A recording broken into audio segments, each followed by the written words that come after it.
इस कहानी का नाम है सुलगाई चिट्ठी। ये कहानी श्री सुरेश चंद्र तिवारी जी की पुस्तक आत्मावस्थित भारत अर्थात स्वस्थ भारत से ली गई है।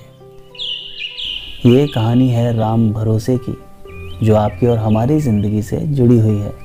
सत्यनिष्ठा और स्वाभिमान का पाठ बचपन में हमारे माता पिता और गुरुजन हमें सिखाते हैं, पर इसे ज़िंदगी में उतारना कहने जितना आसान नहीं होता। लेकिन हम में से कुछ लोग राम भरोसे जैसे भी होते हैं।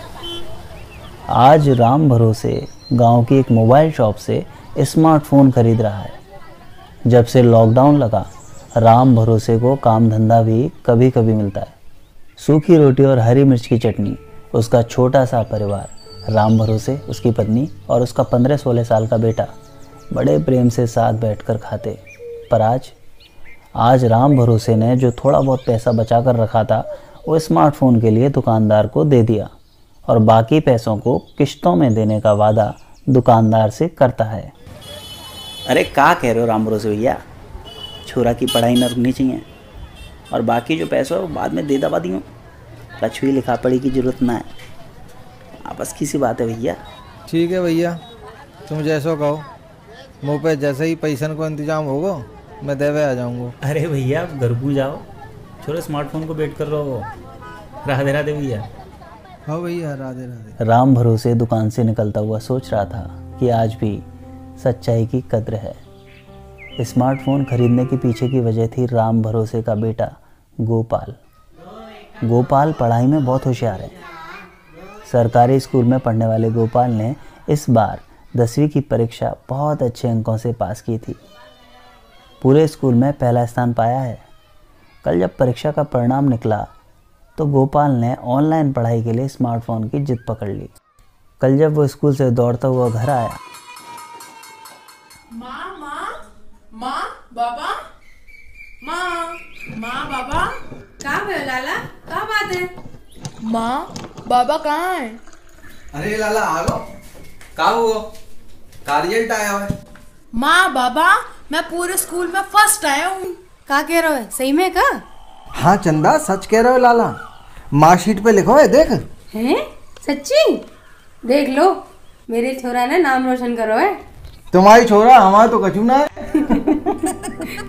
आज राम भरोसे का छोटा सा परिवार बहुत खुश है। तभी गोपाल अपने बाबा से कहता है, बाबा, 10 साल तो स्कूल खुलेंगे नहीं, मोए पढ़ाई करनी है ऑनलाइन, सुन लो। कहा कह रहे हो? ऑनलाइन? हाँ बाबा, बाकी काज है, मोए स्मार्टफोन चाहिए, बापे पढ़ाई करूँगो। ठीक है लाला, कछु दिना बाद बाजार जाना होगो तो ले आऊंगो। हो नहीं बाबा, मोए कल तक चाहिए, ऑनलाइन क्लासेस शुरू हो रही हैं। राम भरोसे भी गोपाल के लिए स्मार्टफोन लाना चाहता था, लेकिन जब 2 वक्त की रोटी के लिए भी सोचना पड़ता हो तब स्मार्टफोन तो बहुत दूर की बात है। चले जाओ, ले आओ ना बाजार से। सुन लो, मेरे छोरा की पढ़ाई ना रुकनी चाहिए। आज राम भरोसे गोपाल की जिद और पत्नी के बार बार कहने पर ही स्मार्टफोन के लिए तैयार नहीं हुआ था। असल में राम भरोसे 7वीं कक्षा तक ही पढ़ पाया था, इसलिए वो भी चाहता था कि उसका बेटा खूब पढ़े। राम भरोसे की सत्यनिष्ठा और स्वाभिमान के चर्चे पूरे गांव में थे। कुछ दिन पहले की बात है, राम भरोसे एक ठेकेदार के यहाँ मजदूरी कर रहा था। उस दिन ठेकेदार साहब, ठेकेदार साहब। हाँ, क्या बात है? चिनाई का जो मसाला बन रहा है ना, बहुत ही हल्का बन रहा है। कछु दिना में जो बिल्डिंग ले जाएगी। अबे तू मुझे सिखाएगा? तेरे काम के पैसा मैं तुझे दे रहा हूँ, चुपचाप काम कर ले, समझा? फिर ठेकेदार ने राम भरोसे को गालियां देना शुरू कर दिया। राम भरोसे ने अपने स्वाभिमान से समझौता कभी नहीं किया। अब साथ काम कर रहे गांव के साथी बोलने लगे, माया प्रताप के बंदर तो चाहिए ना राम भरोसे भैया। अरे पैसों कमाना है तो थोड़ा बहुत तो सुनना ही पड़ता है। और गरीबन को मारी कहा भैया, जो अपमान हो। राम भरोसे मुस्कुरा देता और अपनी निष्ठा से कभी नहीं डिगता। सत्यनिष्ठा और स्वाभिमान के कारण जगह जगह की ठोकरें खाता, प्रताड़ित होता और जैसे तैसे कुछ कमा पाता। और आज का दिन है। राम भरोसे स्मार्टफोन लेकर घर की तरफ जा रहा है। घर आते वक्त उसे राशन लेते हुए जाना है। अब राशन लेना भी कोई बुरी बात है क्या? अरे ये राशन है सरकारी राशन की दुकान का, जो मुफ्त में मिलता है। आज सुबह ही पत्नी ने समझाया था कि सरकारी अन्न भी तो जनता का ही है, ये कोई भीख थोड़ी है। गांव में सभी लोग यही कहते हैं। और प्रधान जी ने भी बताया था कि बच्चे को पढ़ाने के लिए और स्वरोजगार के लिए सरकारी ऋण भी तो आत्मनिर्भर भारत के लिए है। इसमें स्वाभिमान पर आँच कैसे आएगी? राम भरोसे सरकारी राशन की दुकान की तरफ जा रहा है, लेकिन राम भरोसे दुविधा में था कि ऋण लेकर आत्मनिर्भर या स्वाभिमानी कैसे बना जा सकता है। फिर उसने सोचा कि सब लोग प्रधानमंत्री जी मूर्ख थोड़े ही हैं। इसी सोच विचार में राशन की लाइन में खड़े अपनी बारी का इंतज़ार करते राम भरोसे को इशारा करती हुई कहीं से आवाज़ आई, अरे आ गए लाइन में। महाराणा प्रताप के वंशज बने फिरते थे। राम भरोसे तो जैसे संज्ञा शून्य हो गया। जैसे तैसे राशन लेकर लौटा। घर आकर स्मार्टफोन और राशन पत्नी को थमाकर निढाल सा घर की चारपाई पर आकर बैठ गया। शाम हो चुकी थी। गोपाल स्मार्टफोन देखकर बहुत खुश है और गोपाल की माँ गोपाल को देखकर। लेकिन राम भरोसे के चेहरे से वो उदास और परेशान दिख रहा है। उसकी पत्नी समझ रही है। अब वो रसोई में खाना बनाने चली गई और कुछ देर बाद, गोपाल रोटी बन गई है, बाबा बुला दे, रोटी खा लेंगे। जा बुला दियो। बाबा माँ बुला रही है, खाना खा लो। मोए भूख ना है, तू खा ले। पत्नी और पुत्र के जिद करने पर भी खाना नहीं खाता और उसी जगह बैठा रहता है। पत्नी कुछ कुछ समझ रही है और बेटा गोपाल भी पिता का चेहरा देख के शायद कुछ जान रहा है। लेकिन बाल मन तो नए नए स्मार्टफोन की खुशी में है। गोपाल का मन रखने के लिए गोपाल की माँ रोटी का एक टुकड़ा खा लेती है। अब रात होने लगी है। चंदा राम भरोसे को खाना खाने के लिए मनाती है और समझाती भी है कि आपने कुछ गलत नहीं किया, पर राम भरोसे तो जैसे खुद में ही खोया हुआ है। चंदा को आज भी याद है शादी के प्रथम मिलन पर उसके पति ने अपने पिता की चिट्ठी पढ़कर सुनाई थी। चंदा ने पति के सत्यनिष्ठ जीवन में पूरा सहयोग दिया, लेकिन आज बेटे के सुखद भविष्य की सोच के कारण पति से जिद की थी। गोपाल भी पिता के दुखी होने से दुखी था। उसने एक बार वो चिट्ठी पढ़ी थी, लेकिन किशोर मन की उमंग और उड़ान हावी हो जाते हैं। माँ अपने बेटे गोपाल के पास जाकर लेट गई और उसके सर पे हाथ फिराने लगी। इधर रात का अंधेरा बढ़ने लगा और राम भरोसे अतीत की स्मृतियों में खो रहा है। उसके पिता बलवीर ने एक बैंक से संपन्नता के प्रलोभन में सरकारी कर्ज लिया था, जिसे वो चुका नहीं पाए। और एक दिन कुछ सरकारी लोग उसके घर आते हैं। अरे देख क्या रहे हो तुम लोग? दोनों गाय और दोनों बैल खोल लो। बाबूजी नहीं, बाबूजी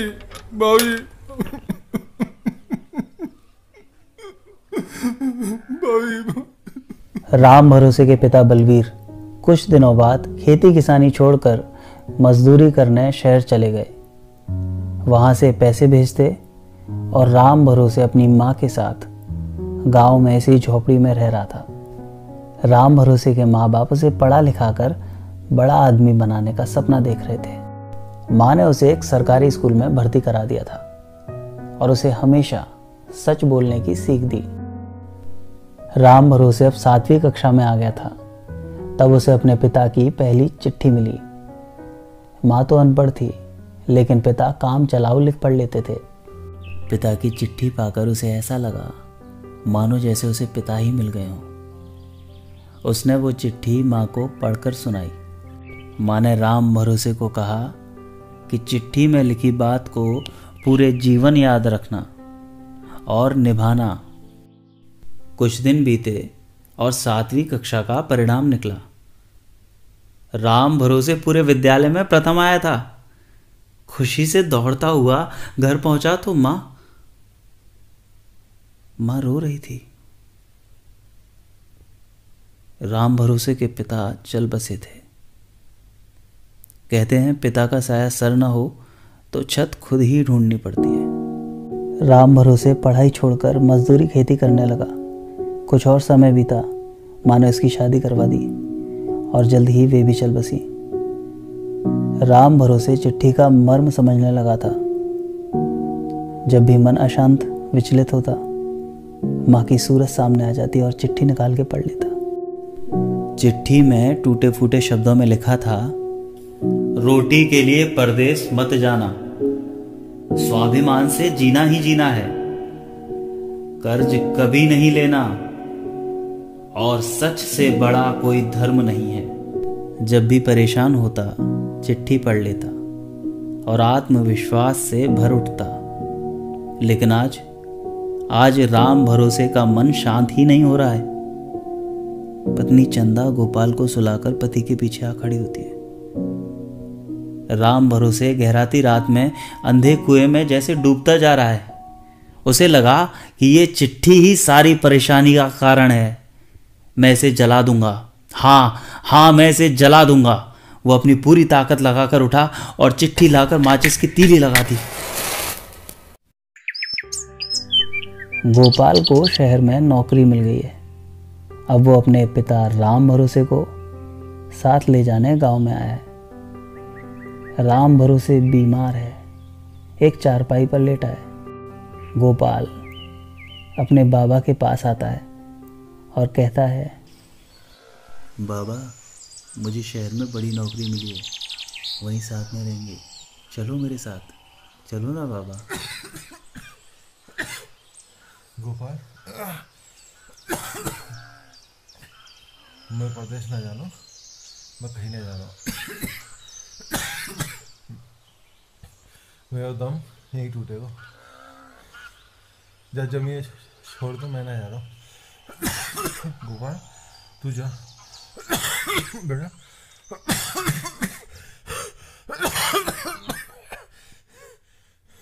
बाबा बाबा बाबा बाबा बाबा एक चीख के साथ सो रहे गोपाल का सपना टूटा और वो नींद से जाग गया।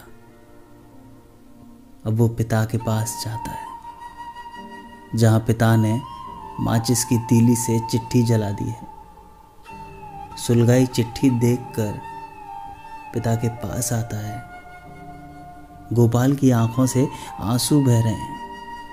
पिता को देखकर बोलता है कि बाबा, मैंने छुपकर वो चिट्ठी पढ़ी थी, मुझे माफ़ करना। सुलगाई चिट्ठी ने मेरे मन को प्रकाश से भर दिया है। स्वाभिमान और सत्य की कोई कीमत नहीं होती और इससे बड़ी कोई शिक्षा नहीं है। बाबा, कल ये स्मार्टफोन लौटा देना। अब मैं पढ़ाई के साथ खेती में तुम्हारी मदद करूंगा, हमेशा तुम्हारे साथ यहीं रहूंगा। सब खामोश होते हैं और फिर राम भरोसे बेटे गोपाल को गले से लगा लेता है। कुछ दूर खड़ी पत्नी चंदा भी राम भरोसे को देख रही है। चंदा राम भरोसे के पास आती है और उसके वक्ष स्थल से आ लगती है। सीने पर पत्नी के गिरते आंसुओं ने मानो जैसे सुलगाई चिट्ठी के ताप को शीतल कर दिया है।